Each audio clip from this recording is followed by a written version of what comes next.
Okie doke. I'm going to review a few things for this practice and hopefully clarify a few things. The first thing I'll talk about are kind of, I guess, the icky step and the drop step variation. So if I was shuffling this way and this shoulder got attacked, then I'd execute this drop step. Okay, so actively moving my foot back to a position where I place this foot. How deep, so this would be deep, is going to depend how sharply this shoulder got attacked. So if it wasn't so sharp, kind of more in that direction, then my drop step wouldn't be as sharp. But if it was really sharp, then I'd drop step further back. So we can play around with different depths of drop step. And once we've drop stepped from this position, we want to make sure that we're loaded over this leg so that we have all our options available. Option one would be maybe they didn't commit to that and they come back this way. I'm loaded, so I can just take off from this leg and pursue. My other options are a shuffle, so we would shuffle from here. I would also have a crossover step, right? So we would cross over, have a few hard steps, and then get back to hips parallel. Or if they committed to the deep fully, then it would be a drop step. I can just full out sell my hips and take off sprinting to match them on the deep. One thing with the icky and when that would apply is if they haven't committed themselves to a direction, but I want to recenter myself to keep my options open. So maybe they take a hard step this way, right? Maybe they're cutting, they take a hard step and then they do like a hop cut. So we don't know which way they're gonna go. They maybe jab me right, jab me left, but they haven't committed. So in that situation, I've drop stepped once they took a hard step here, but now they're dancing here.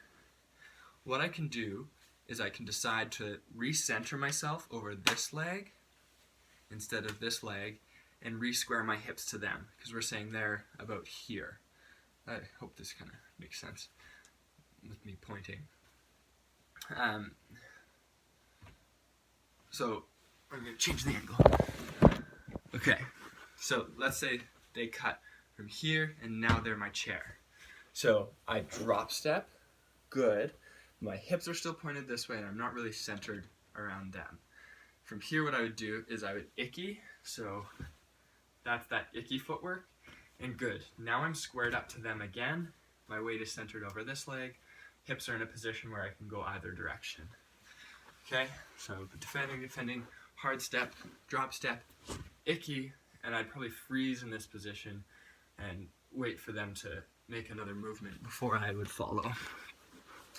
So that's where that icky applies, in case there was any confusion about that. Okay. And now we'll go over that drop step drill. So, this is a person. These are their eyes. Okay, so we're looking that way. We would start shuffling this way. Drop step, so that would mean this would be your right leg, and then your left leg would be the one back here. That would be your drop step, but that kind of makes sense. And then from here, you'd have a partner, and they would shout either cross, icky. Oh, that's not super easy to see. That's a little better.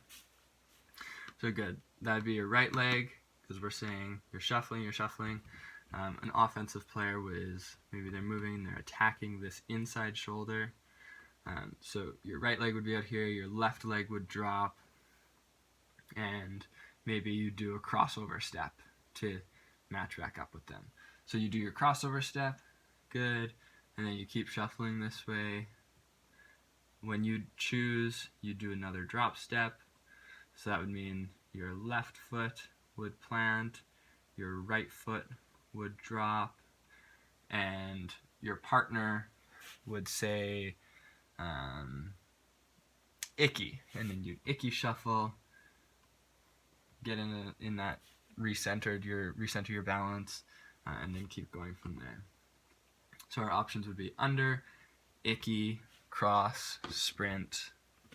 I think that's it. So hopefully that makes sense. That is the drop step with audio cues. And then the other drill is the huck drill.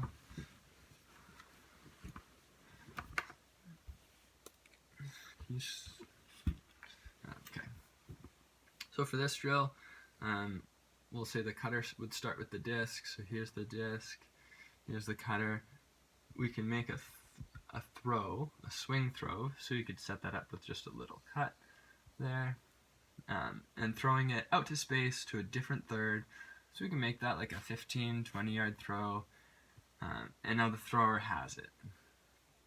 Okay, from here we would have, you can see that, we would have this cutter make a strike over to this third, and the thrower would have the choice to make a throw that meets them in space, or fake a throw to cue them to make this cut, and then you'd pivot and you'd throw the other way.